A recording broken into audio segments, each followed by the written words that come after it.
En nombre del Padre, del Hijo, del Espíritu Santo. Amén. Nos ponemos en la presencia de Dios, que nos acompaña, que está en medio de nosotros, y pedimos al Espíritu Santo que nos enseñe a orar, que nos introduzca en la comprensión de los textos de Isaías 3, que nos ayuda a sacar provecho del estudio de los temas bíblicos de hoy. Te lo pedimos por Cristo nuestro Señor. Amén. Muy bien.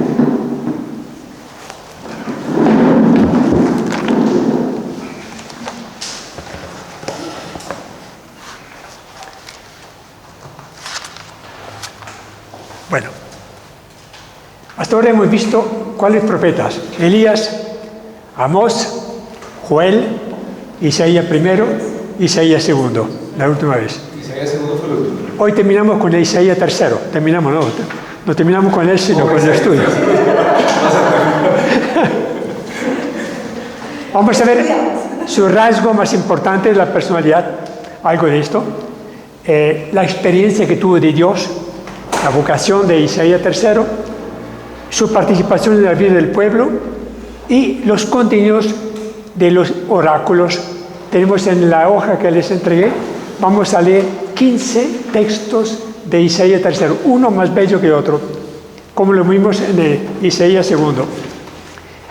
¿Quién era Isaías III?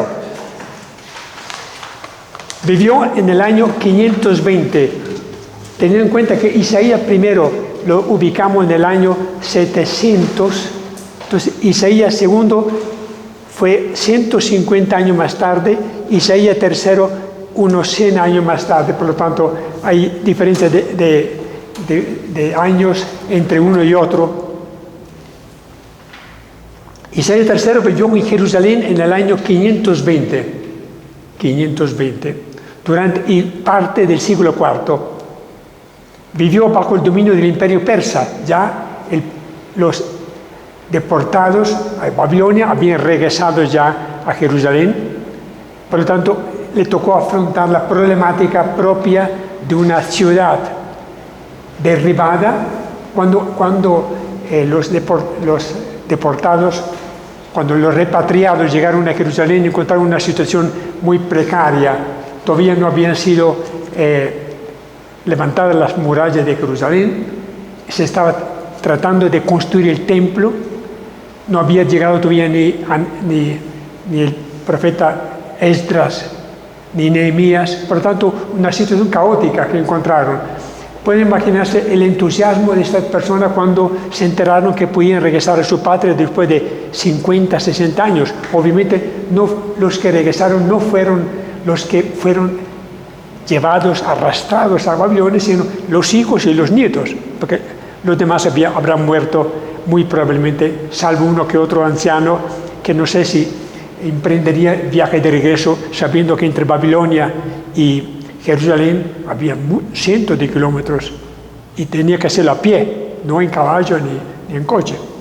Por lo tanto, la situación que encuentran los repatriados en Jerusalén es muy triste. Una ciudad en condiciones desastrosas como la dejó el ejército de Nabucodonosor, que la había derribado, privada de la doble muralla, expuesta al bandidaje, privada del majestuoso templo de Jerusalén, sin ninguna libertad política. Era una pequeña provincia del reino del imperio de Persia. Por lo tanto, no fue lo que ellos esperaban. Obviamente, cuando uno regresa a su patria después de mucho tiempo, a veces me pasó a mí, uno sueña que encuentra la situación bollante, ¿no? Y llena que cumple sus expectativas. Lamentablemente, cuando llegaron en las 3 repatriaciones que más o menos reconocemos, encontraron la ciudad en las mismas o peores condiciones en que la habían encontrado. Por ejemplo, ¿qué problema encontró el profeta Isaías III que regresó con ellos? Encontró problemas de convivencia entre los que se habían quedado en Jerusalén y no habían sido llevados a Babilonia, con los que se habían apoderado de las casas, de los campos y de los puntos importantes de Jerusalén y de las ciudades intermedias. Encontraron también que los dueños de las propiedades nuevas eran de pueblos de los reinos cercanos, eran edomitas, amomitas, moabitas, por tanto eran extranjeros en su propia casa. Por tanto, la ira y el enfado, digamos, de los repatriados era en desalojar a los que habían sido dueños. Ocurrió en aquel tiempo lo que está ocurriendo con los judíos que en el año 1948, en el año 1950, vinieron de toda la diáspora de Europa, de América, de Estados Unidos, de todas partes, para ocupar la tierra que era ya propiedad de los palestinos. Se presentó otra vez, es decir, aquella vez se dio esta situación que encontraron sus casas habitadas por gente que no eran ni siquiera judíos, venían de los diferentes reinos. También en el campo, en la campiña alrededor de Jerusalén, había lucha de reivindicación entre los que estaban ocupando los campos y los dueños que se habían tenido que irse para Babilonia. Había, por lo tanto, un sentimiento generalizado de decepción, de frustración, de ira, ¿no? Y ante todo porque vieron que las promesas del profeta de Isaías II que había hecho no se estaban cumpliendo, porque les había prometido que Dios rebajaría las montañas, llenaría los valles, etc. Pero cuando llegaron a Jerusalén encontraron una situación totalmente diferente de la que habían soñado. Isaías III es el más importante de los 4 profetas que acompañaron o que estaban en Jerusalén cuando los repatriados llegaron allá, que son Ageo, Zacarías I y Malaquías. Entonces eran 4 profetas que acompañaron en esta situación al pueblo de Israel. No sabemos exactamente cuándo nació este profeta Isaías III, ni cuándo fue llamado por Dios, aunque tenemos entre los textos que vamos a leer, encontramos textos que nos hablan de la vocación. Y tampoco conocemos en qué forma murió, tampoco lo sabemos de los demás profetas, por lo tanto no es algo nuevo. ¿Qué contienen los 15 o 16 oráculos que vamos a encontrar, que vamos a leer hoy? Ante todo, el profeta es más universalista, mientras que los demás consideraban que el pueblo de Israel era el único que se salvaría, el único que podía hacer uso del templo. El profeta Isaías III es mucho más abierto que los anteriores. El profeta reclama ante todo justicia social. Pueden imaginarse los atropellos que sufrían los habitantes de Jerusalén y de las ciudades cercanas a causa de la fuerza que habían cogido los nuevos dueños, que habían aprovechado la ausencia de los judíos para apoderarse del campo y de las casas. Condena toda falsa religión, porque seguramente los que regresaron de Babilonia pensaron que se cumplirían al dedillo las promesas que habían hecho los profetas. Encontraron que ellos tenían que reconstruir su patria desde cero.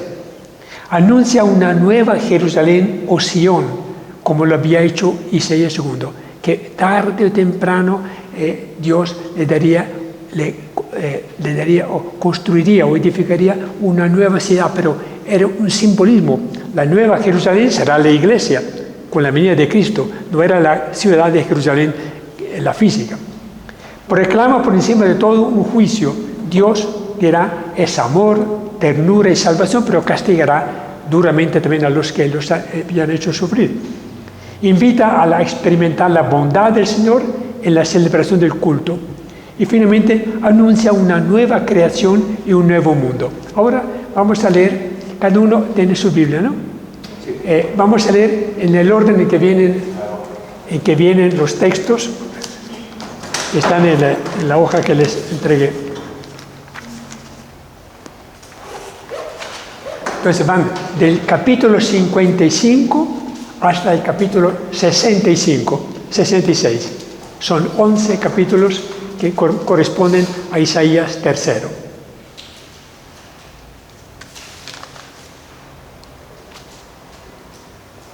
Bien, empezamos a leer el primero. Isaías 56. Hagamos el primero, anticipemos uno. Isaías 55. Un momentico. De repente lo hemos leído el último mes, pero no importa. 55, del 1 al 5. Capítulo 55, del 1 al 5, que es muy importante. Vamos a proceder en esa forma, que después de cada lectura que realizaremos, me gustaría que pudiéramos subrayar o destacar o poner en relieve la palabra o la frase que más nos ha impactado o que nos gustaría compartir alguna experiencia, porque así podemos sacarle provecho. Okay. Sedientos todos, ¿del 1 al qué? Sí, del 1 al 5, los primeros 5. Sedientos todos, id por agua. Los que no tenéis dinero, venid, comprad y comed de balde vino y leche sin pagar. ¿A qué gastar en lo que no alimenta y fatigarse por lo que no sacia? Hacedme caso y comeréis bien, disfrutaréis con algo sustancioso. Escuchadme y acudid a mí, oíd y vuestra vida prosperará. Haré con vosotros una alianza eterna, las fieles promesas hechas a David. Le nombré testigo de las naciones, caudillo y legislador de los pueblos. Llamarás a un pueblo que no conocías, un pueblo que no te conocía a ti, correrá, por amor de Yahvé tu Dios, por el Santo de Israel que te honra. Palabra de Dios. Te alabamos, Señor. ¿Encuentran algo que les llama la atención? Es una invitación a un banquete. Tengamos en cuenta, es de Isaías segundo todavía este texto, el último que vamos a leer. Invita a los repatriados, a un banquete. Atención, sediento, acudid por agua. ¿A qué agua se referirá el profeta? Dios, El agua siempre es el don de Dios, es el propio Espíritu Santo, para nosotros son los sacramentos. También los que no tienen, decía que el profeta Isaías III es mucho más universalista. Los que tienen dinero pueden acudir por agua, aún los que no tienen dinero, dice, venid comprar trigo, comed sin pagar, vino y leche de balde. ¿A qué se referirá? ¿Qué banquete será que anuncia el profeta Isaías III? ¿El reino? No. Obviamente no era un banquete físico de pan y de agua y de leche y de aceite, etc., ¿no? Porque las condiciones que me decía que encontró el profeta Isaías III a su regreso de Babilonia, no eran nada halagadoras, por lo tanto se trata de un banquete simbólico y es el banquete que prometió, que nos preparó Jesús, ¿no? El banquete que es la revelación la revelación de Dios, de su Padre, que es los sacramentos, ¿no? Bautismo, etc. Esto, agua, leche, indican una invitación a un nuevo mundo, un nuevo orden de cosas que anuncia. Luego dice, siempre insistiendo, escuchadme atentos y comeréis bien, saboreéis platos sustanciosos.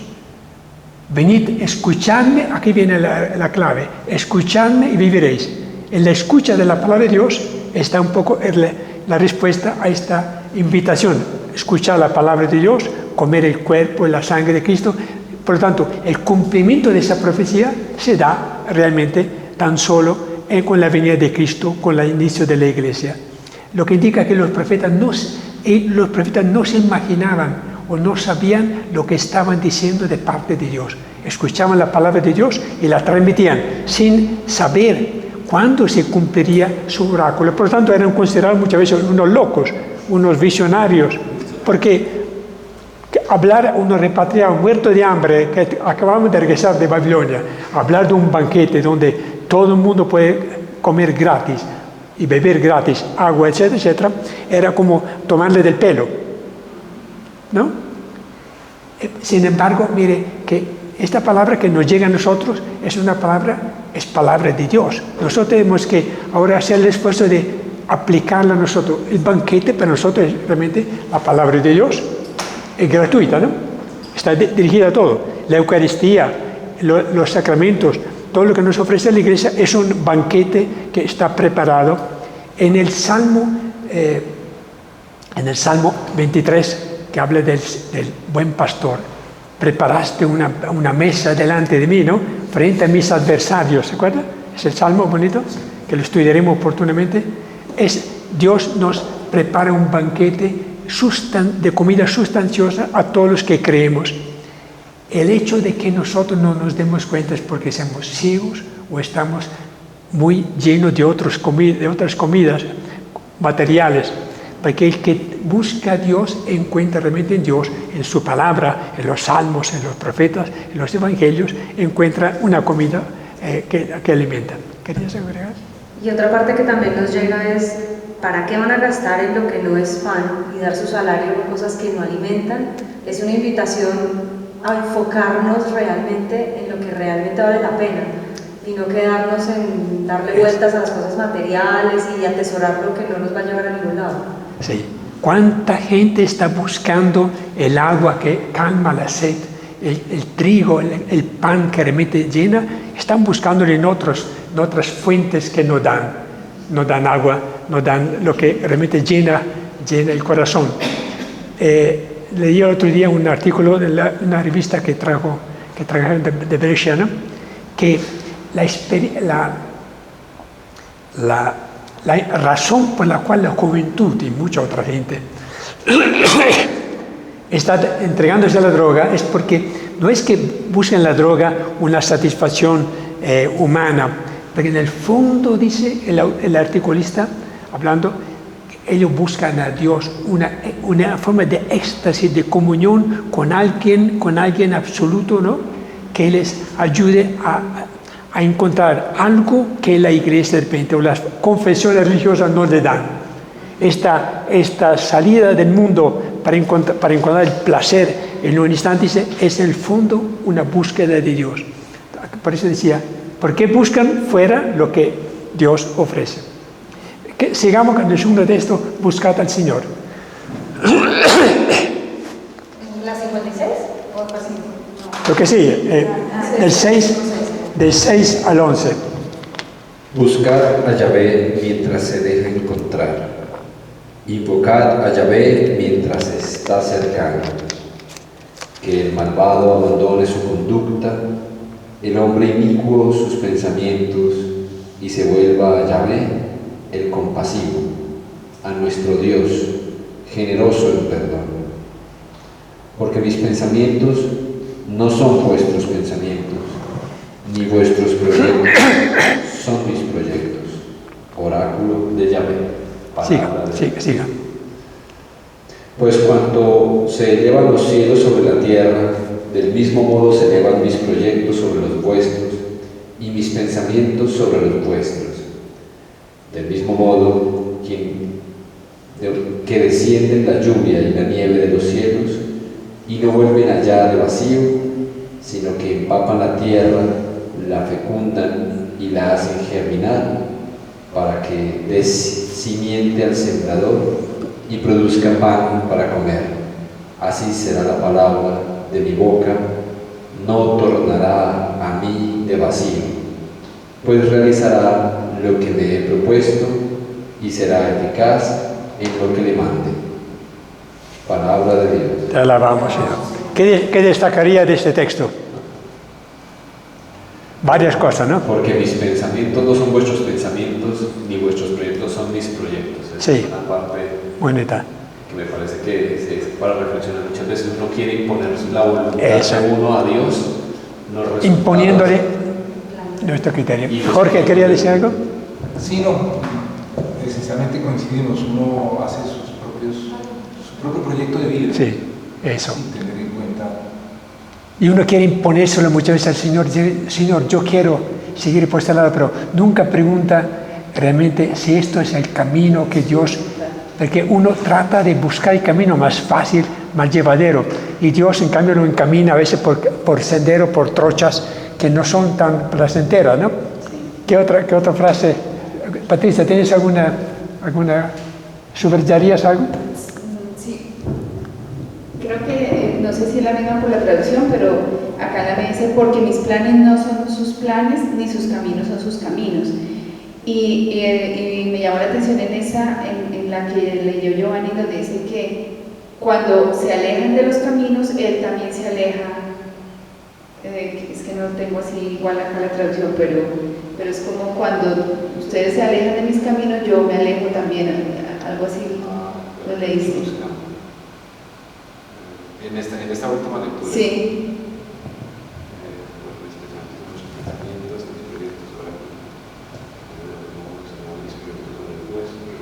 Aquí dice, mis proyectos son muy superiores a los de ustedes. Sí, ni vuestros proyectos son superiores a los. Sí, finalmente pero lo que sigue me parece, el texto que sigue, dice, como baja la lluvia y la nieve del cielo, y vuelven allá sin empapar la tierra, la fecunda ni la hacen germinar. La pregunta que yo le daría es la siguiente: ¿en qué etapa estamos nosotros de la recepción de la palabra de Dios? Dice, sino que la empapa la tierra. La lluvia, lo primero que hace es empapar la tierra, el rocío, ¿no? Luego la fecundan y tercero la hace germinar. Nosotros en nuestro proceso de acercamiento a la palabra de Dios estamos en la primera etapa de que estamos empapados de la palabra de Dios, o ya estamos dando fruto, germinando, dando resultados, que se vea la flor o los frutos, o En la fase de fecundación. Polla de Dios en sí, ella. exactamente. Cada uno debería preguntarse, yo tanto contacto que tengo con la palabra de Dios, estoy dejándome impregnar, empapar de la palabra de Dios en conocimiento y meditación y reflexión, estoy ya germinando, dando frutos, estoy dando pan para comer, estoy transmitiendo lo que recibo a los demás que tienen hambre de pan y de agua. Este es el gran cuestionamiento que deberíamos hacernos, porque si dice que la palabra no regresa a él sin haber cumplido sus planes, entonces una gran responsabilidad. Yo leo, estudio, me alimento con la palabra de Dios, con el Salmo, pero si me dejo impregnar, ¿no? Me dejo empapar, y si yo no germino y no produzco pan, es decir, resultados para los demás, se frustra el plan de Dios, porque no doy fruto a los demás. Dice, para que dé semilla al sembrador. Entonces, tenemos que alimentar a los que siembran la palabra de Dios. Y pan para comer. Entonces, la palabra de Dios tenemos que recibirla, dejarla impregnar, germinar, entregarla a los otros, porque no podemos guardarla para nosotros, tenemos que entregarla a los que tienen la tarea de predicar, y dar pan, producir resultados para nosotros mismos, alimentarnos. Entonces esto me parece que es muy cuestionadora esta frase, ¿no? Porque se dice, así será mi palabra que sale de mi boca, no volverá a mí vacía, sino que hará mi voluntad y cumplirá de todas maneras su encargo. Sea que la recibamos o no la recibamos, la palabra de Dios siempre es eficaz, siempre en alguna forma, en alguna persona. Entre 1000 personas que están, cuando nos hablaban de retiro allá en Italia, entre 1000 personas, de repente una palabra golpeó e impactó a una de las 1000 personas, ¿no? Las demás 999 no le acogieron, ¿no? Es un cuestionamiento que vale la pena tener en cuenta. Muy bien, sigamos con el segundo texto. Ahora sí seguimos con el texto de Isaías 56. Eso. Y a los extranjeros que se han puesto de parte de Yahvé para ofrecerle, amar su nombre y ser servidores, que tratan de no profanar el sábado y que cumplen fielmente su compromiso con Dios, los llevaré a mi cerro santo, y haré que se sientan felices en mi casa de oración. Serán aceptados los holocaustos y los sacrificios que hagan sobre mi altar, ya que mi casa será llamada casa de oración para todos los pueblos. Eso dice el Señor Yahvé. Muy bien, hasta ahí. ¿Qué dice? Dice, a los extranjeros que se hayan dado al Señor para servirlo, es decir, los extranjeros que no eran judíos, que se convirtieron a Yahvé, al Dios de Judá, ¿no?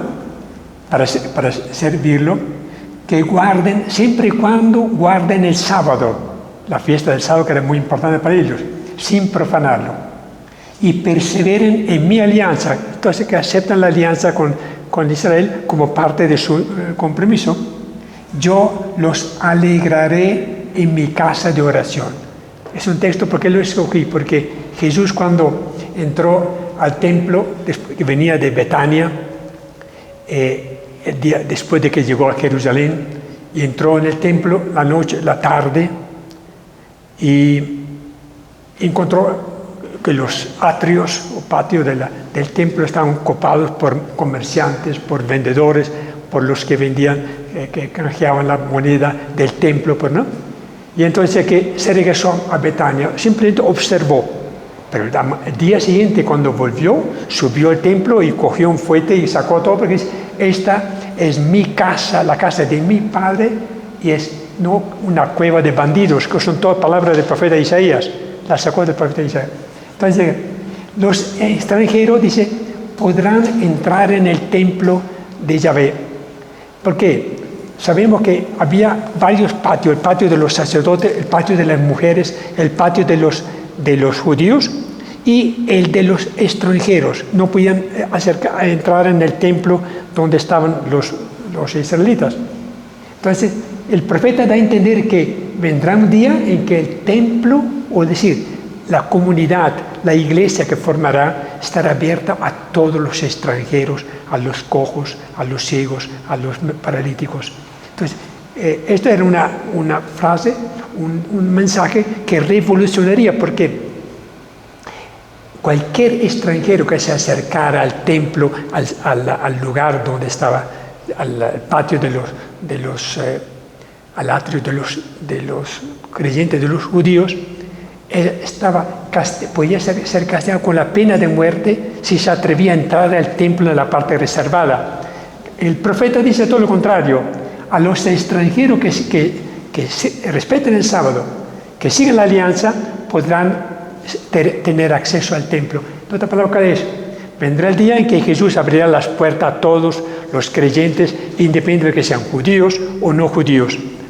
Porque dice, porque mi casa es casa de oración, y mi casa la llamarán todos los pueblos casa de oración, todos los pueblos, no solamente los judíos. Entonces, ¿qué nos enseña a nosotros? Nosotros cuidamos mucho que las iglesias entren solamente, por supuesto, bautizados, gente que va a orar, ¿no? Pero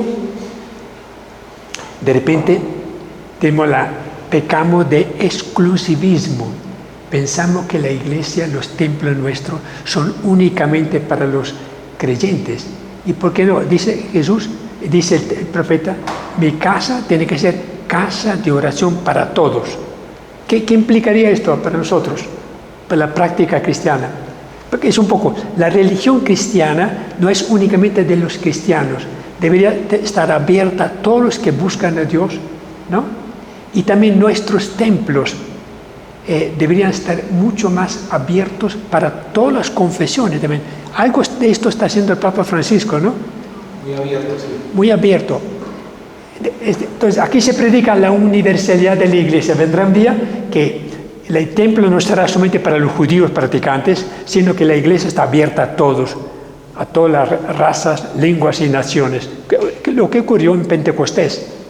San Pedro, cuando abrió la puerta del cenáculo, abrió precisamente la puerta de la iglesia. Lo que hizo el Papa Juan XXIII, cuando dijo, quiero convocar un concilio porque quiero ver que entre aire nuevo por las ventanas de la iglesia, porque estaba muy cerrada. Bueno, ¿Algo que se les ocurre a ustedes a este texto? Muy bien. Sigamos. 57, 14, 20, ¿no? 57 es 11, ¿no? Sí. Ah, sí. No, la hemos leído, ¿no? Sí. Los guardianes, Ya lo leímos ese. no, los guardianes están ciegos. Ninguno sabe nada. Son todos perros mudos, incapaces de ladrar. Vigilantes perezosos a quienes gusta dormir. Perros hambrientos que jamás se hartan. Y son ellos los pastores, pero no saben comprender.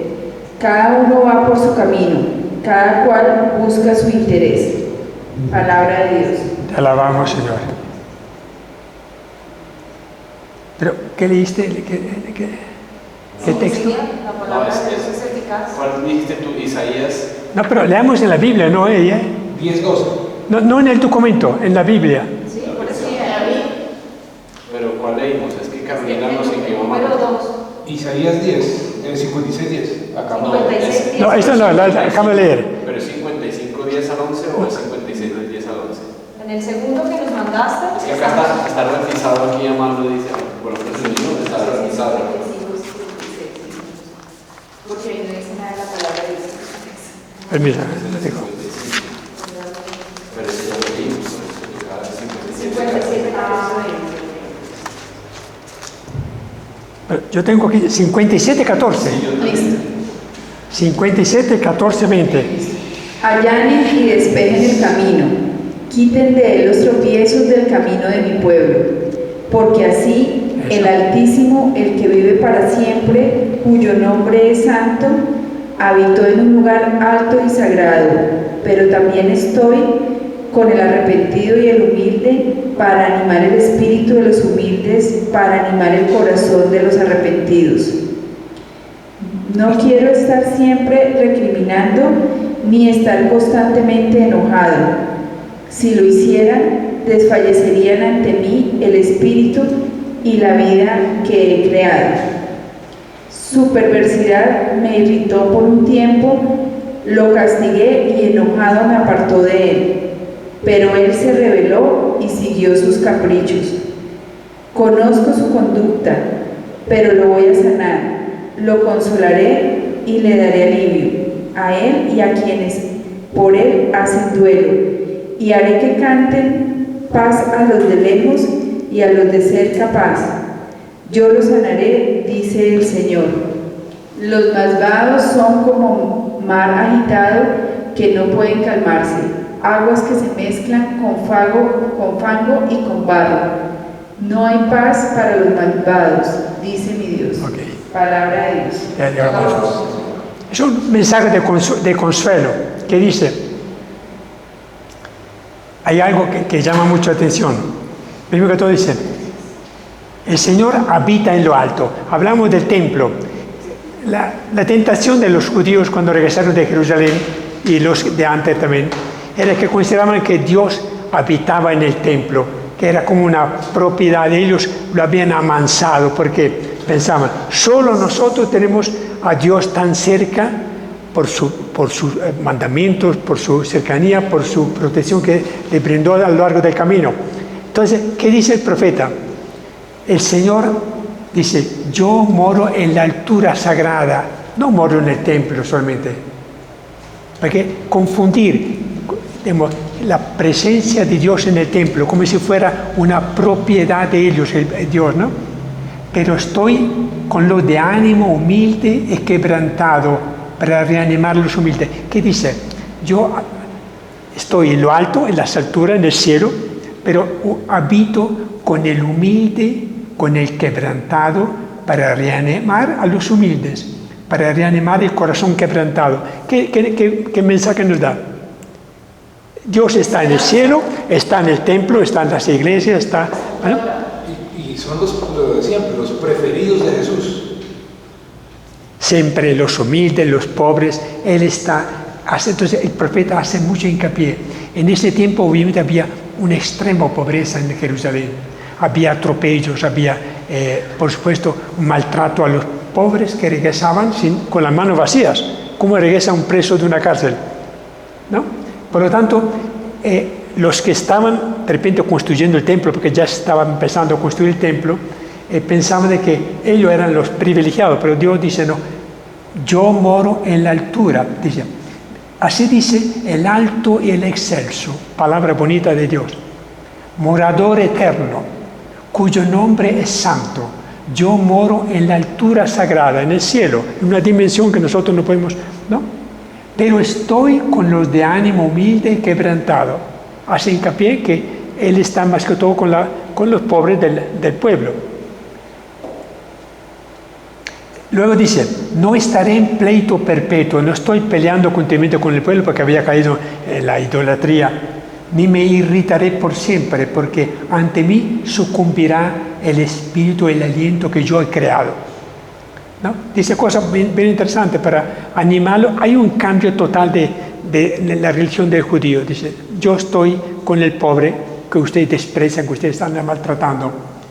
Dice, al final le pone, dice, yo vi sus andanzas del pueblo durante los años que lo habían conducido, pero los curaré. Dios viene para curar las enfermedades. Los guiaré, los pagaré por consuelos. Sí, Dios seguirá ayudando a su pueblo. Y a los que hacen duelo por Él, les haré brotar en los labios de canto paz al lejano, paz al cercano, dice el Señor, yo los curaré. Palabra de consuelo muy profunda, ¿no? Hacia un pueblo que venía totalmente en desbandada, ¿no? Podemos reconocerlo. Muy bien, sigamos el siguiente texto, 58, 1. 66, 1. Ah, no, ya lo hemos leído, no. 58, 1, 11. 66. Vamos a la... Es que mire el número 5. No, yo lo corregí con el... Bueno, entonces, el siguiente, el número... Siguiente, 58, 1, 11. Clama sin tregua, bien fuerte, levanta tu voz como trompeta y denuncia a mi pueblo su rebeldía, a la casa de Jacob sus pecados. A mí me consultan día a día, les agrada conocer mis propósitos como gente que practica la justicia, que no abandona el mandato de su Dios. Me consultan sobre normas de justicia, la vecindad de su Dios les agrada. ¿Para qué ayunamos si no lo ves? ¿Y nos mortificamos si no te enteras? ¿Por qué ayunáis solo por interés y apremiáis a vuestros sirvientes? Ayunáis entre litigios y pleitos, repartiendo golpes de malas maneras. No ayunéis como lo hacéis ahora, para hacer oír vuestra voz en lo alto. ¿Creéis que es ese el ayuno que deseo?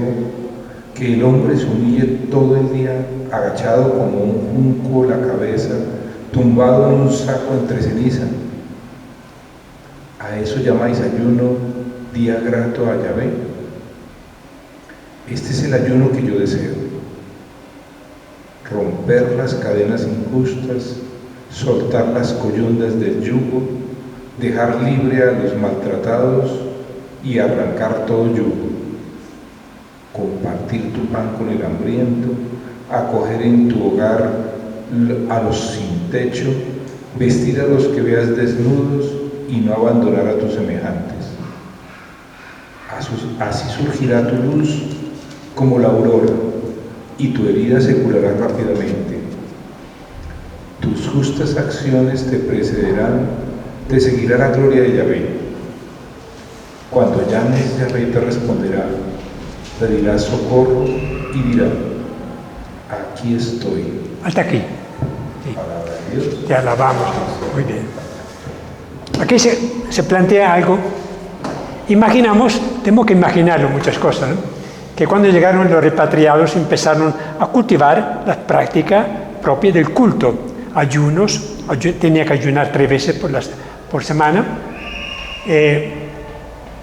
Prácticas de culto, oraciones, la circuncisión, etc. Tuvieron que retomar todo el ritmo que tenían antes de ser llevados a Babilonia.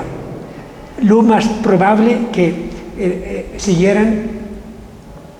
cumplieran la ley respecto a los ayunos legales. 3 veces por semana tenían que ayunar. Entonces, aquí el profeta dice, ¿para qué ayunar si la vida, el comportamiento y la conducta de ustedes es totalmente lo contrario de lo que exige la ley? Mire, dice acá, dice, grita a voz en cuello, dice el profeta, dilo claramente, sin exactamente. Alza la voz como una trompeta. ¿Qué tiene que decir? Dice, ¿para qué ayunar si no hacen caso? ¿Para qué mortificarse si Dios no se está fijando en lo que estamos haciendo? Estamos ayunando, estamos haciendo muchas obras de caridad, pero Dios no se da cuenta, dice, ¿no? Interpretando un poco la opinión de ellos. Mirad, entonces dice el profeta, el día de ayuno vosotros buscáis vuestro interés, siguen trabajando en negocios, etc. Apremiáis a vuestros servidores, tratan mal, exprimen a sus obreros. Mirad, ayunáis entre riñas y disputas, ¿no? Sí, ¿para qué ayunar si entre ustedes hay permanentes peleas? Imaginamos los problemas que tenían entre vecinos. Si nosotros peleamos con los vecinos y estamos bien organizados, ¿qué sería cuando ellos tenían que pelear por la casa que había sido casa propia de antes, ¿no? Dando puñetazos sin piedad. Describe muy realísticamente lo que pasaba. No ayunéis entonces como ahora, haciendo huir en el cielo vuestra voz. Entonces, el profeta, ¿qué es que dice? Dejad de ser hipócritas. Si por un lado ustedes ayunan para agradar a Dios, para cumplir la ley, mejor no ayunar. Hagan bien, hagan caridad, traten bien a los vecinos, no peleen tanto, rompan las cadenas de los esclavos. Suponemos de que no debía haber esclavos, pero de repente los dependientes, los servidores, eran tratados como esclavos. Entonces, en el versículo 8, tu luz brillará como aurora. Finalmente tú entrarás en una nueva perspectiva en nuestra religión. Jesucristo no hace una afirmación. Claro, muchas veces. Igual. Sí. Que le gusta más la parte exterior de la copa que lo que contiene, ¿no? Porque querían lucirse con copa. ¿En qué evangelio salen esos? En Mateo, en el discurso de la montaña. Sí, encontramos este texto. Dice, enseguida te brotará la carne sana. Te aliviarás si tú, en vez de hacer tantos ayunos, empiezas a hacer caridad a los demás. Te abrirá camino tu justicia, tu obediencia, tu cumplimiento abrirán caminos. Detrás irá la gloria del Señor. Dios te bendecirá, te acompañará, te curará si tú empiezas a tomar la religión como debe ser, ¿no? Ante todo, en la parte de la caridad y del mandamiento del amor. Entonces clamarás al Señor y Él te responderá. ¿Por qué el Señor muchas veces no contesta nuestras oraciones? Porque nosotros no hemos cumplido lo que Él pretende. Entonces, nosotros retrasamos la respuesta del Señor cada vez que vamos en contravía de los mandamientos de Dios. Es normal, ¿no? Pedirás auxilio y Él te dirá, aquí estoy. Palabra bellísima, ¿no? Uno pide auxilio al Señor y si nosotros hemos vivido una vida recta, el Señor nos dirá, aquí estoy pronto para ayudarte. Si destierra de ti, el Señor te guiará siempre. En el desierto saciará tu hambre. No tanto el desierto físico, sino en un momento difícil de carestía, de pobreza, saciará tu hambre. Hará fuertes tus huesos. Serás un huerto bien regado, un manantial de aguas. Preguntemos nosotros ahora, a la luz de estas palabras, si nuestra práctica de penitencia, de conversión, de oración, cumplen estos requisitos, ¿no? Porque dice, si nosotros practicáramos lo que el profeta nos dice, el Señor nos guiará siempre, primero, en el desierto. Nos hará fuerte en nuestros huesos, estaremos sólidos y firmes en nuestros propósitos. Y abrirá un manantial de agua, estaremos muy generosos y transmitiremos la riqueza nuestra a los demás. Muy bien, este es un poco el mensaje que nos da. Sigamos con el próximo. 59, del 1 al 4. Mirad, no es demasiado corta la mano de Yahvé para salvar, ni es duro su oído para oír. Son precisamente vuestras faltas las que os separan de vuestro Dios. Vuestros pecados le obligaron a ocultar su rostro para no oíros. La sangre contamina vuestras manos y la culpa vuestros dedos. Vuestros labios hablan falsedad y vuestra lengua destila perfidia. No hay quien recurra a la justicia ni quien pleitee con lealtad. ¿Hasta ahí? Hasta ahí. Palabra de Dios. Ya lo vamos, Señor. Entonces repite lo de antes. Dice, la mano del Señor no queda corta para salvar. ¿Qué nos dice? Para el que tenga dudas. ¿Qué es que impide a Dios actuar, accionar, transformar la vida en una vida grata a los ojos de Dios? No es que Dios está corto, está avaro, que retiene sus dones, sino que dice, ni es duro en huir, no es duro de oído para huir, como yo. Con vuestras culpas, son vuestras culpas las que se interponen entre vosotros y vuestro Dios. Dice, la culpa por la cual Dios no nos otorga favores, dones de santidad, de gracia, de conversión, dice, son nuestra culpa. No es que Dios esté corto para dar. Es una verdad muy... Sí, y aquí también radica un tema, y es que muchas personas se preguntan ¿por qué sufrimos? ¿Por qué el sufrimiento? ¿Es que acaso Dios no se da cuenta, no escucha, o se hace loco? ¿Por qué tanto sufrimiento? Y acá lo explica claramente. No es porque Dios no escuche, sino por el pecado del hombre. El pecado es lo que nos hace hacer y el que genera el sufrimiento del hombre. O porque Dios nos quiere probar para ver si respondemos. Las pruebas son no es una tentación porque Dios nos tienta, sino que quiere ver si nosotros superamos con su gracia, con la paciencia, con perseverancia, con amor, superamos las diferentes pruebas. Pero la palabra, la mano del Señor no queda corta para salvar, debe quedar grabada en nosotros, porque muchas veces sospechamos que Dios es terco, es avaro, es tacaño en darnos gracia y favores, cuando Dios está abierto con infinito. Si Dios es amor, esencialmente amor, es porque Dios está listo para dar todo lo que pueda. Y esto lo hizo con los santos, ¿no? Miró la abundancia de dones que hizo con Francisco de Asís, con Teresa de Ávila, con Juan de Dios, con nuestro santo, ¿no? Pero entonces, grabemos esto. La mano del Señor no se queda corta para salvar. Grabémoslo, porque eso implica que confiamos que es un padre que quisiera botar la casa por la ventana, como se dice, ¿no? Es así, ¿no? Dios. Sobreabundante. Peca por... Yo siempre digo en los reinos míos, Dios se pasa de bueno. ¿Qué significa? Que nosotros en su lugar daríamos patadas a las personas, no daríamos. Dios, el Señor, no se queda corto para salvar, ni es duro de oído para huir.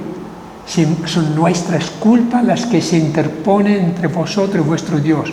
Son vuestros pecados los que ocultan su rostro. Si no vemos el rostro de Dios en el pobre, en el miserable, es porque nuestros ojos están cerrados por la falta de fe. Dicen, vuestra mano está manchada de sangre grave, porque en ese tiempo imagino que el homicidio era muy frecuente debido a fracasos, etc. Vuestros dedos están llenos de crímenes, vuestros labios dicen mentiras, vuestra lengua susurra maldades. Una confesión violenta hace el profeta. Y le dice, bueno, sigamos, si no hay otra, sigamos con 9 a 11, ¿no? 9:15. Por eso, la justicia no se acerca a nosotros y no nos llega la salvación. Esperábamos la luz y solo hay tinieblas, la claridad y andamos a oscuras. Palpamos las paredes como ciegos y caminamos con miedo, como los que no ven. Tropezamos al mediodía como si fuera de noche.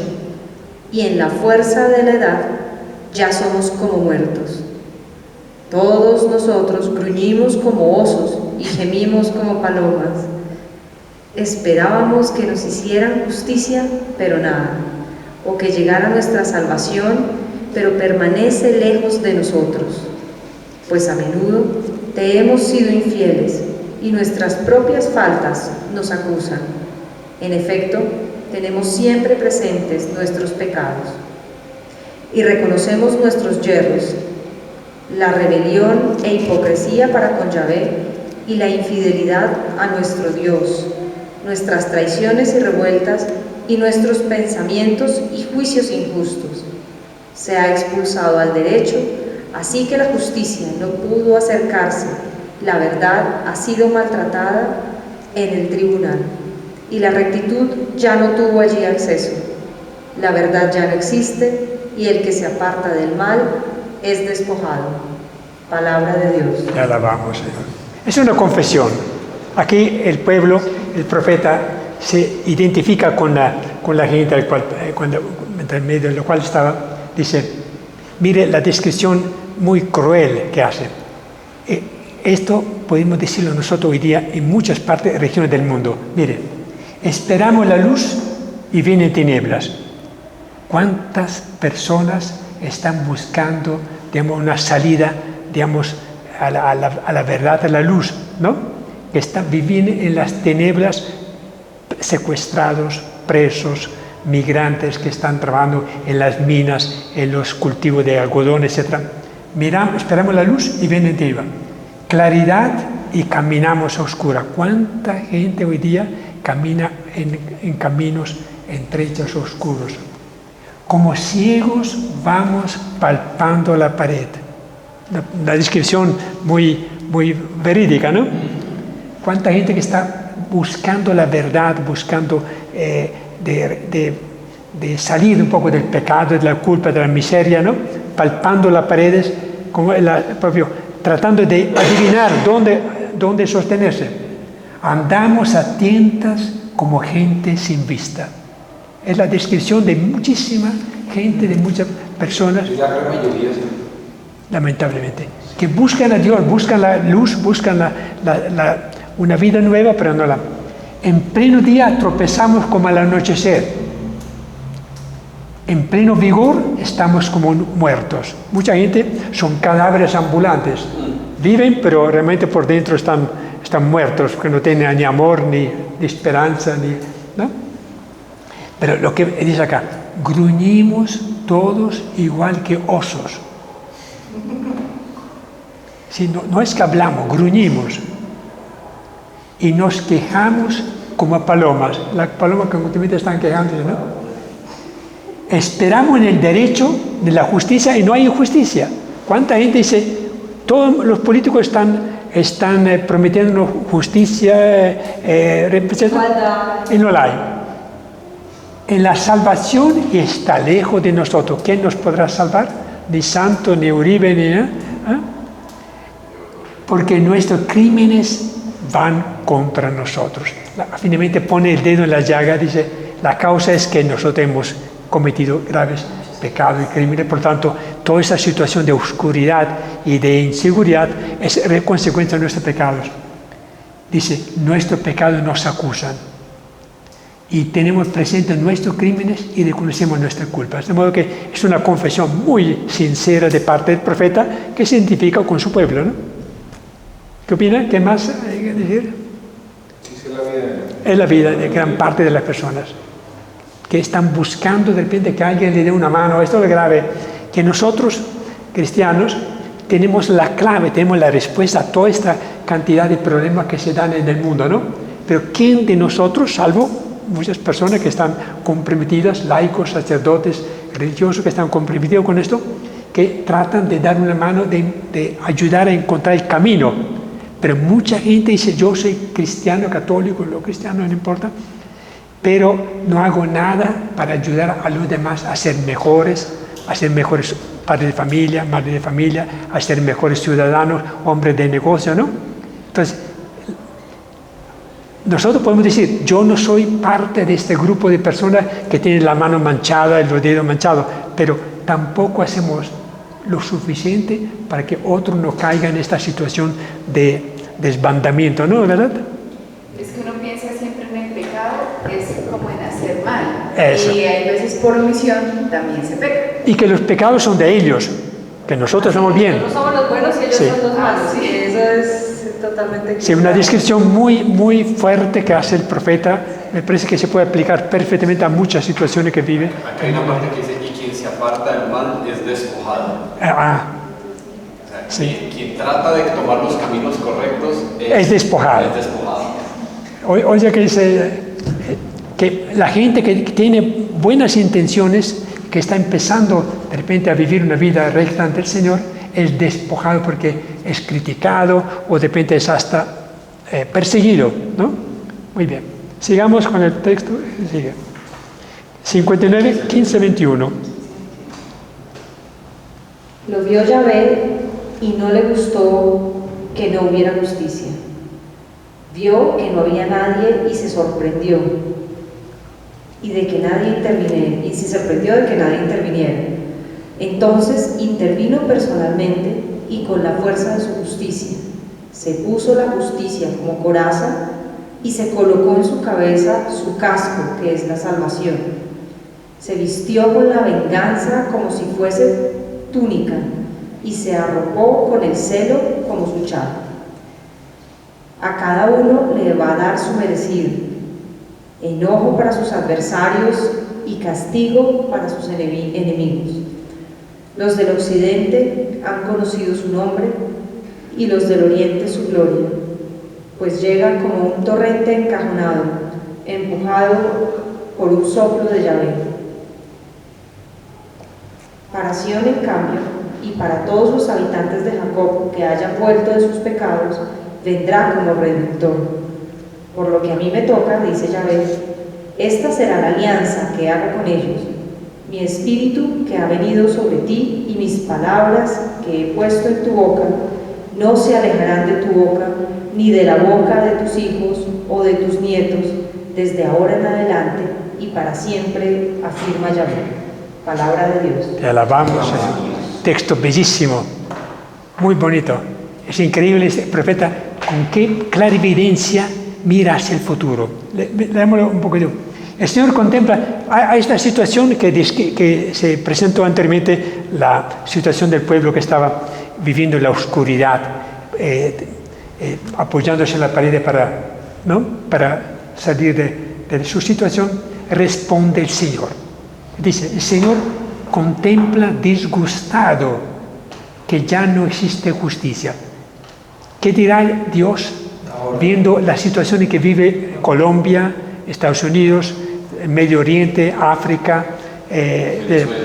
Debe estar disgustadísimo, porque ve que no es que, habiendo hecho el hombre a su imagen y semejanza, lo hizo justo, pero finalmente la situación del mundo responde más a una situación de injusticia, de desigualdad, de aprovechamiento, etc., ¿no? Que ya no existe justicia. Ve que no hay nadie y se extraña que nadie intervenga. Todos nos quedamos callados. De brazos cruzados. Si vemos que hay injusticia, dice, pero se extraña que nadie intervenga para encaminar, para corregir estas anomalías. Entonces su brazo, ¿qué hace entonces Dios? Ante la inoperancia de la mayor parte de los cristianos que piensan que ser bueno cristiano es no matar, no cometer adulterio, ¿no?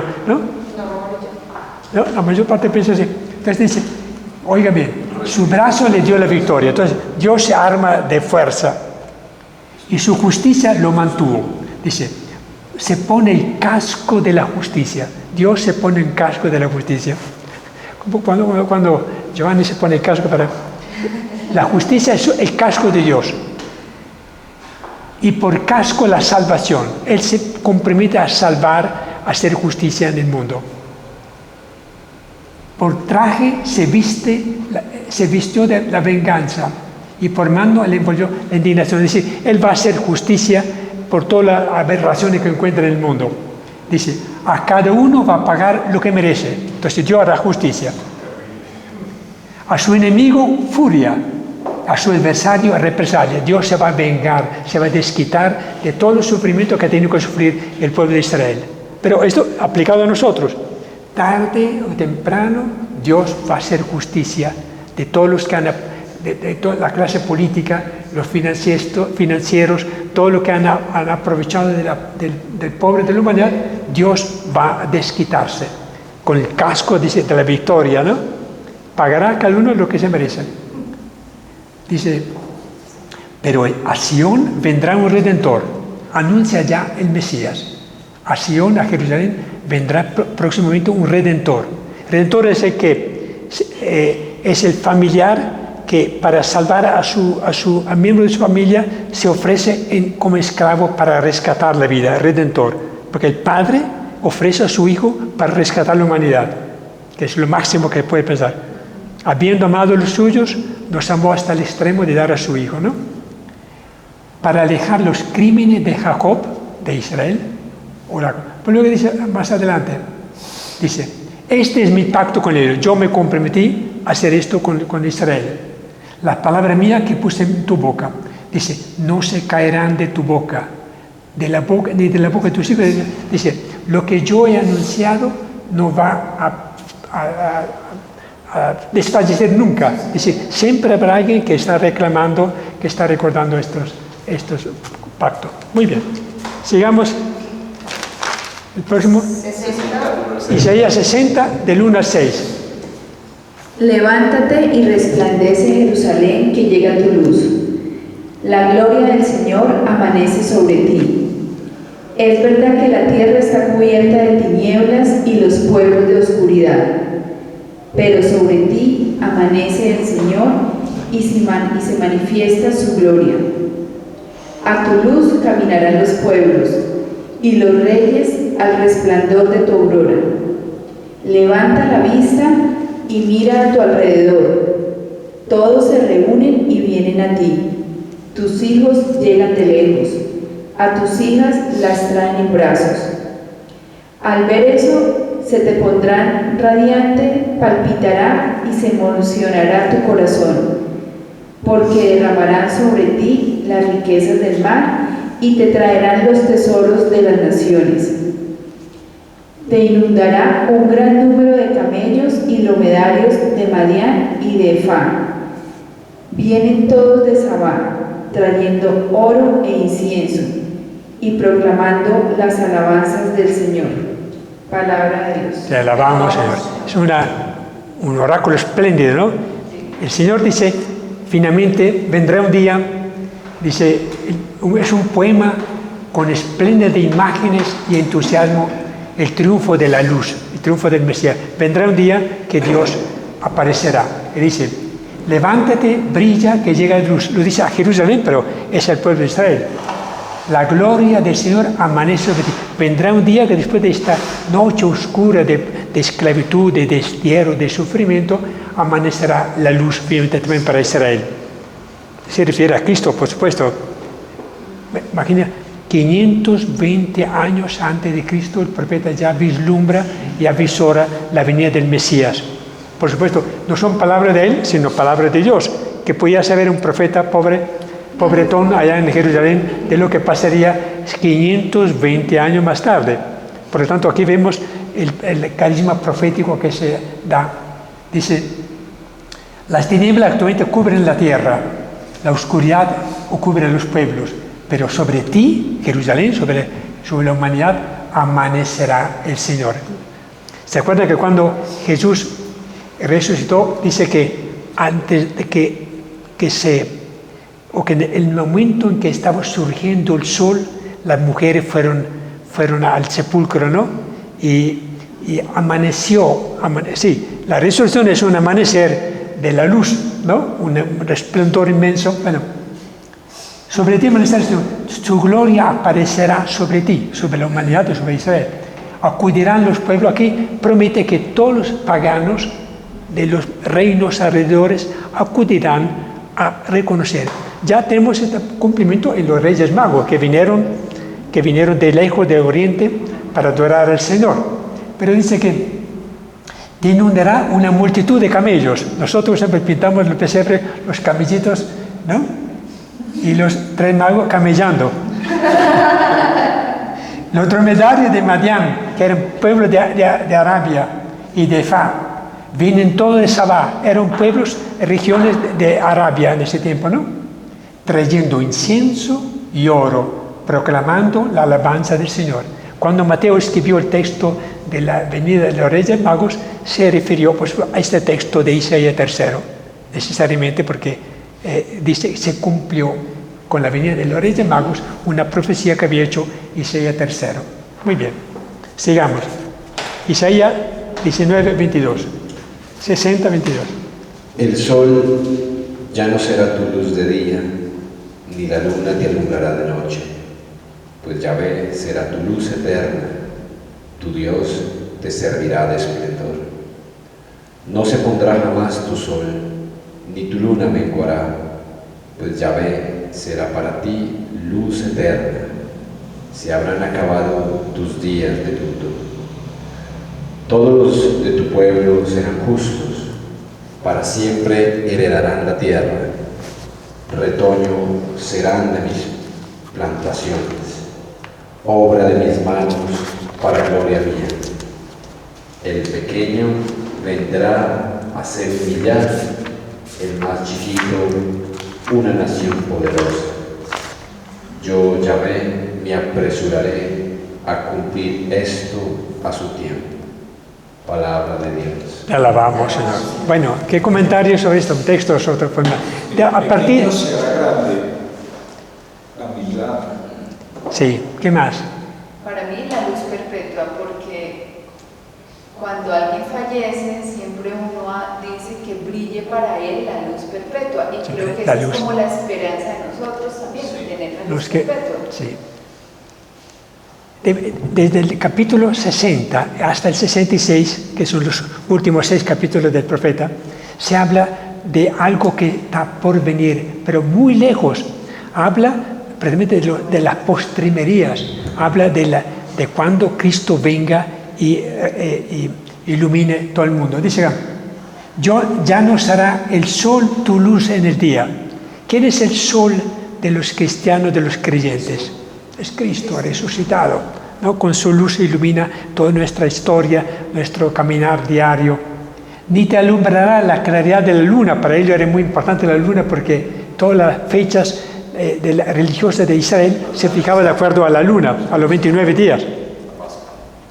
Será el Señor tu luz perpetua, es lo que subraya Patricia, ¿no? La luz.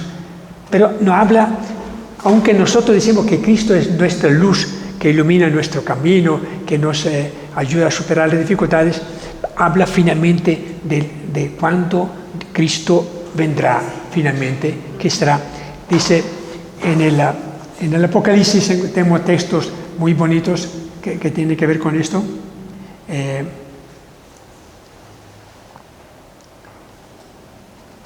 Creo que en el Apocalipsis 21, capítulo 21.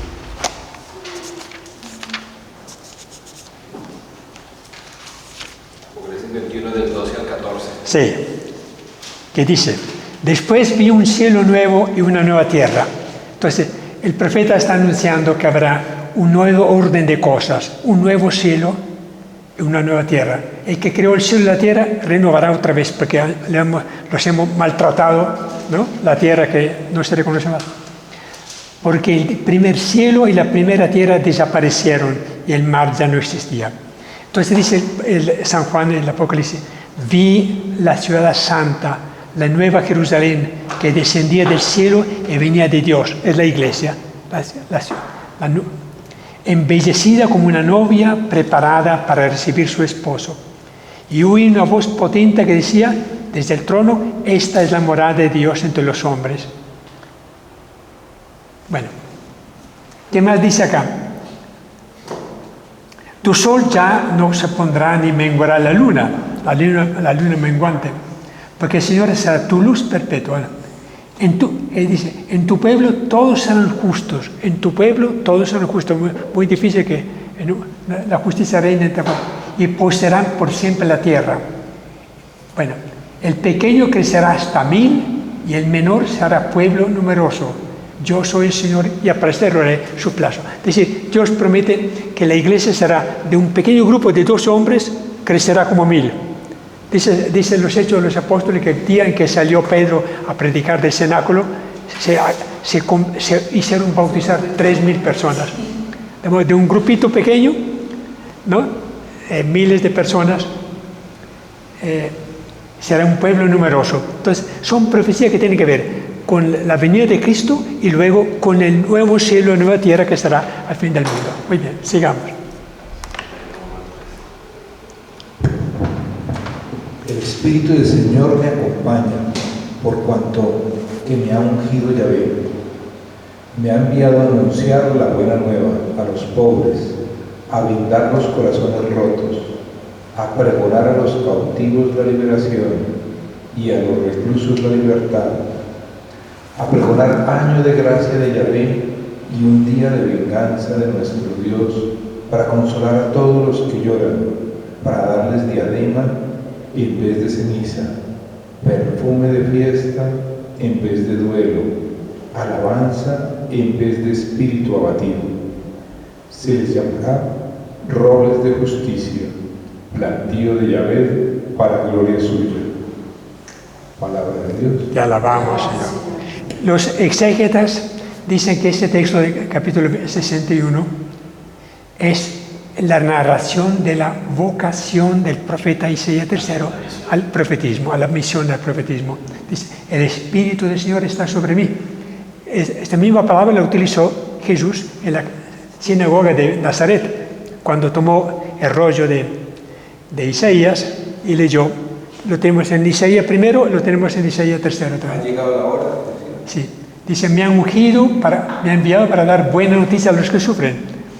Ahora, uno puede decir, ¿se refiere a sí mismo como vocación a la misión profética? ¿O habla de Jesús? Ambas cosas, ¿no? ¿O habla del servidor sufriente que habíamos visto la semana pasada? Podemos aplicarlo a los tres, pero finalmente es una descripción de su vocación al profetismo. Dice, y también aplicándolo a Cristo, Cristo vino para dar la buena noticia a los que sufren, para vendar los corazones desgarrados, para proclamar la amnistía a los cautivos. Aquí hay un dato interesante. Primero que todo, habla de un año jubilar, un año de amnistía. Sabemos que cada 50 años los judíos debían restituir las tierras que habían comprado a los pobres. Debían devolver a los esclavos o los servidores que retenían, devolver la libertad. Pero aquí hay algo más. Dice, para proclamar el día del desquite de nuestro Dios. Cuando Jesús habló en la sinagoga de Nazaret, omitió esta palabra.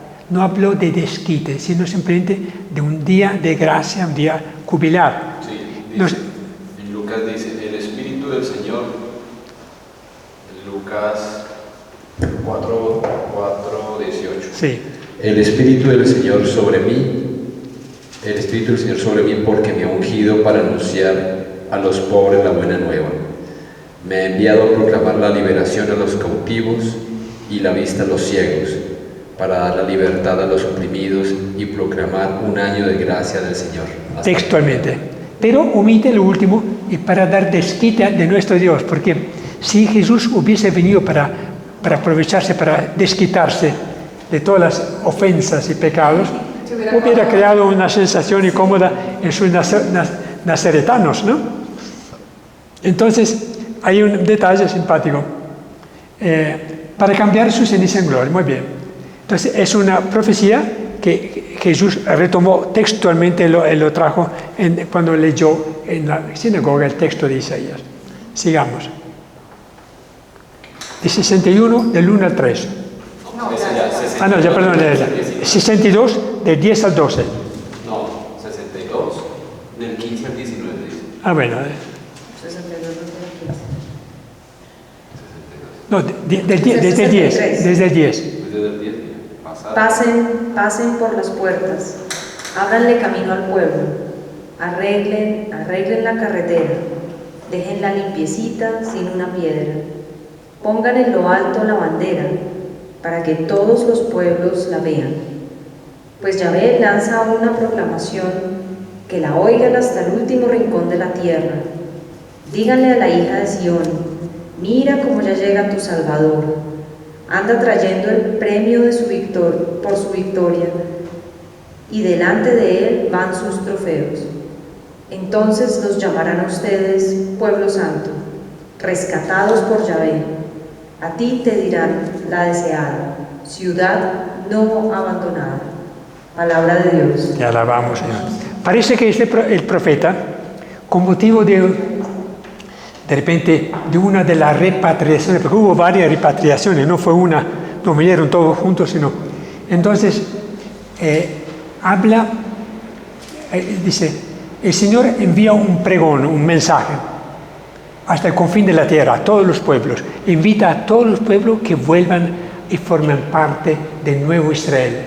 Eso ocurre con la conversión de los paganos, de los gentiles. Pablo recibió la misión de pregonar a todos los gentiles de Turquía, de Asia, etc., para que regresaran. Dice, mira a tu Salvador que llega. Entonces, una vez más, es un mensaje mesiánico, ¿no? Habla de que muy inminente es la venida del Señor. Eran 520 años antes de que viniera Cristo, ¿no? Mira, esto nos enseña a que las profecías no tenemos que tomarla a la letra como si el profeta hubiera avisorado el Mesías ya muy pronto, cuestión de semana, de meses o de años. Era una profecía abierta hacia el futuro. Mira a tu Salvador que llega. El premio de su victoria lo acompaña. Vendrá trayendo el premio para los que lo acompañaron. La recompensa lo precede. Y a ti, pueblo de Israel, te llamarán pueblo santo. ¿Desde cuándo el pueblo de Israel es un pueblo santo? Sabemos que ha rechazado al Mesías. Se refiere a la iglesia. La iglesia será la iglesia santa porque acogió el mensaje de Cristo. Y a ti, Jerusalén, te llamarán la buscada, pero no es la ciudad de Jerusalén, a pesar que muchos turistas buscan la ciudad de Jerusalén, sino se refiere una vez más a la iglesia, que es la nueva Jerusalén. Ciudad no abandonada. Jesús, al venir al mundo, hizo que el nuevo pueblo de Israel, que es la iglesia, pudiera ser considerado como pueblo santo, y la iglesia como ciudad no abandonada, porque goza de toda la bendición del Señor. Muy bien. 63, 15, 19. Observa desde los cielos y ve desde tu aposento santo y glorioso. ¿Dónde está tu celo y tu fuerza? ¿Dónde tu inmensa ternura? ¿Ya no tienes compasión de mí? Tú eres nuestro Padre, que Abraham no nos conoce, ni Israel nos recuerda. Tú, Yahvé, eres nuestro Padre, te llamas Redentor desde siempre. ¿Por qué nos dejas vagar, Yahvé, fuera de tus caminos, endurecerse nuestros corazones lejos de tu temor? Vuélvete por amor de tus siervos, por las tribus de tu heredad. ¿Por qué los malvados hubieron de conculcar tu santidad? ¿Por qué los enemigos tuvieron que pisotear tu santuario? Estamos igual que antaño, como cuando no nos gobernabas, no se nos reconoce por tu nombre. Ah, si rompieras los cielos y bajases, ante tu faz los montes se derretirían. Palabra de Dios. Te alabamos, Señor. ¿Qué encuentran en este texto? Hay cosas interesantes. A veces hasta un texto, cada frase puede lanzar un mensaje. Aquí dice, ¿a quién se dirige el profeta cuando dice, otea desde el cielo? ¿Quién es que tiene que otear del cielo? Dios. Nadie puede otear desde el cielo sino Él. mira desde tu morada santa, que es el cielo, santa y gloriosa, ¿dónde está tu celo y tu valor, tu entrañable ternura? Es un regaño. El profeta dice, ora al Señor, ¿por qué te quedas callado en tu morada santa y te olvidaste de ese pueblo, ¿no? Está implorando esta hora.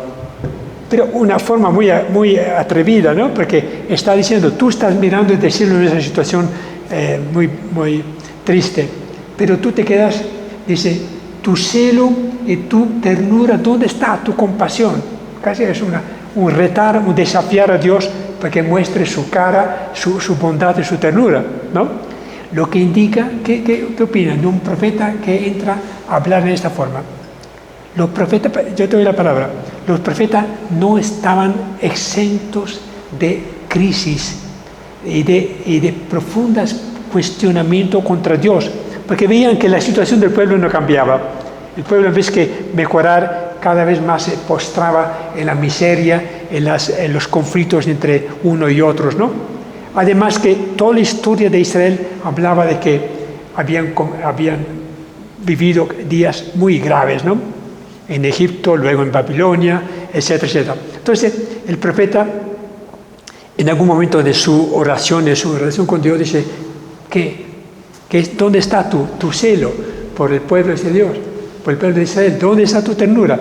Y dice, entonces viene, ¿quiere decir? Sí, es como el clamor de decir, pero ¿para qué sabes que somos tan burros? Nos dejas equivocar de esta forma y ¿para qué te alejas de nosotros y permites que nos perdamos pues de los caminos, que además que se endurezca el corazón? Entonces si se supone que Él ya sabe para dónde vamos, reclamos como ¿para qué nos dejas llegar a tanto? Y se atreve a decir esto, no la deprimas, decir, deja de atormentar a este pueblo, no la deprimas, porque tú eres nuestro Padre. Dice, acuérdate que tú no eres solamente nuestro Dios y gobernador, tú eres nuestro Padre, tú no puedes tratarnos en esta forma. Sí, quería decir lo mismo, que se muestra otra vez esa figura de paternidad, ¿no? Eso. Y que después vuelve y replica en el versículo, en el capítulo 64, que dice, tú eres nuestro Padre, nosotros la arcilla y tú el alfarero. Exactamente. Una figura paternal que es muy bonita. Y dice también, Abraham no sabe nada de nosotros. Dice, nosotros hemos sido descendientes de Abraham, pero Abraham murió, ya no nos puede ayudar. Si tú no nos ayudas, estamos perdidos. Pero es un reclamo fuerte. Fuerte. Nadie se atrevería a decir a Dios, cuando uno ora, nunca desafía uno a Dios diciéndole, ¿qué estás esperando para sanarme, para ayudarme? Yo hice todo lo posible para ayunos, penitencia, etcétera, etcétera, y tú te quedas callado. Uno siempre, el temor de Dios lo impide de decirle a Dios, de regañarlo, ¿no? Aunque yo creo que muchos santos sí tenían esa forma de hablar con Dios, porque Era tanta la confianza, la intimidad que dialogaban como... Sí, y además que él estaba tentado, sufría crisis de fe, imagino que sí, como cualquiera. Eso era un hermano. Como Jesús en Getsemaní, ¿por qué me mandas el cáliz? ¿Quieres que yo...? Sí, por lo tanto era normal. Entonces, tiene una revelación improvisa. Tú eres nuestro Padre. Los israelitas nunca mencionaban a Dios, nombraban a Dios como Padre, siempre como el Eterno, el Santo, pero porque solamente Jesús trajo la revelación que Dios es Padre de cada uno, no de un pueblo, es Padre de cada uno de nosotros porque nos ha regenerado en el agua, por el Espíritu Santo en el bautismo, para que fuéramos hijos suyos en Cristo. Cristo es el Hijo unigénito, nosotros somos hijos adoptivos. Nos llama, tú eres nuestro Padre. Primera vez que en la Biblia se habla que Dios es Padre, pero Padre del pueblo, no era Padre de cada uno. Tú, Señor, eres nuestro Padre. Tu nombre de siempre es nuestro Redentor. Otra palabra nueva. Yo pienso que el estudio de los profetas nos ayuda a descubrir muchas facetas de Dios que antes no conocíamos, ¿no? Porque poco a poco, antes de llegar a conocer a Cristo, vamos conociendo todos los títulos que los profetas y el libro de la Escritura dan a Dios. Aquí tenemos Padre, Excelso, etcétera, etcétera, ¿no? Es un aprendizaje que tenemos.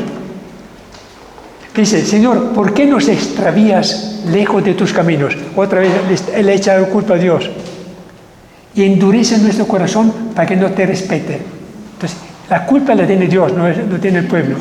¿Por qué nos extravías? ¿Por qué nos endureces? Vuélvete por amor a tu siervo, a las tribus de tu heredad.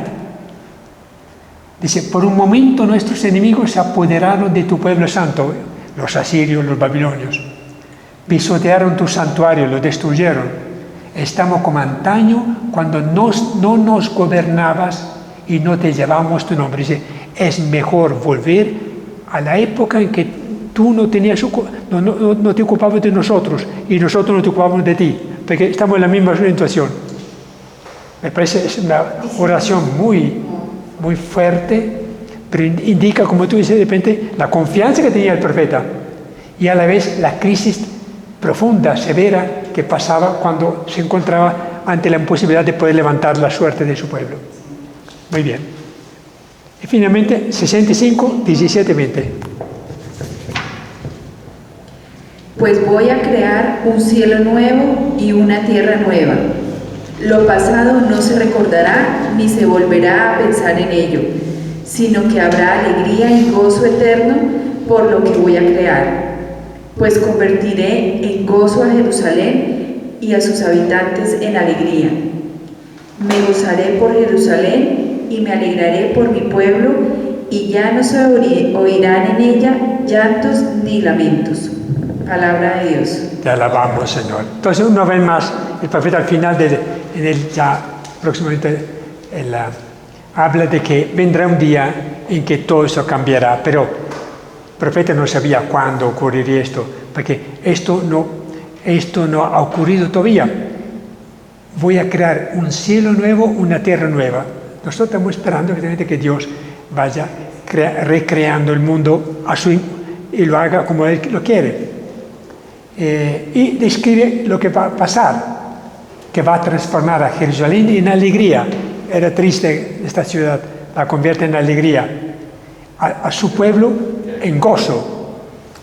Me alegraré de Jerusalén, finalmente Dios se alegrará de esta. Pero habla de la iglesia. Sí, porque Jerusalén está muy La iglesia, claro. No habla de la Jerusalén de antaño. Está muy jodida Jerusalén. No se harán gemido ni llanto, no habrá sufrimiento ni nada. Pero habla de la nueva Jerusalén, ¿no? Ahora también la nueva Jerusalén, la que se puede entender. Sí. Bueno, ¿qué nos ha transmitido este profeta Isaías III? Cosa bellísima. Primero, la situación triste que vivía la ciudad. Y luego una perspectiva de fe en la venida del Salvador, en un cielo nuevo, en una nueva tierra, ¿no? Y aprendemos también algunos títulos de Dios, ¿no? Que ya están anticipando la revelación de Jesús, el santo, el excelso, etcétera, que vive en la morada, etcétera. Muy bien. Nos quedan todavía 20 minutos. ¿No? ¿Ya pasó el tiempo? Ya son 8:15. Muy bien, entonces terminamos. Yo pensaba que podíamos ya, la próxima vez vamos a iniciar con Jeremías. Tengo un documento para que ustedes lo tengan a la mano. Jeremías, que es uno de los profetas más conocidos y más bellos, ¿no? Aunque muy tristes, ¿no? Jeremías. Sí, son 58 capítulos, pero nosotros vamos a condensarlo de repente en unas 20, 25 textos que vamos a seleccionar y disfrutaremos otro profeta, tal vez el profeta más conocido y más parecido a Jesús, porque sufrió exactamente como Jesús, cárcel, persecución y la muerte también. De modo que va a ser un capítulo bien interesante. Lo haremos entonces el próximo miércoles, antes de hacer el break. Hacemos una breve oración. ¿Quieres, Giovanni? ¿Quieres una oración? Te damos gracias, Señor, por este nuevo encuentro con tu palabra. La palabra es como el agua que empapa la tierra, como la nieve, que nunca regresa a Dios sin haber producido lo que Dios ha pensado. Haz que nosotros recibamos tu palabra en nuestro corazón y que nos dejemos cuestionar, que nos dejemos poner en crisis, que dejemos que nos impregne, que nos empape, para que podamos transmitir esa palabra a los demás, que seamos como pan para los que tienen hambre. Te lo pedimos por Cristo nuestro Señor. Amén.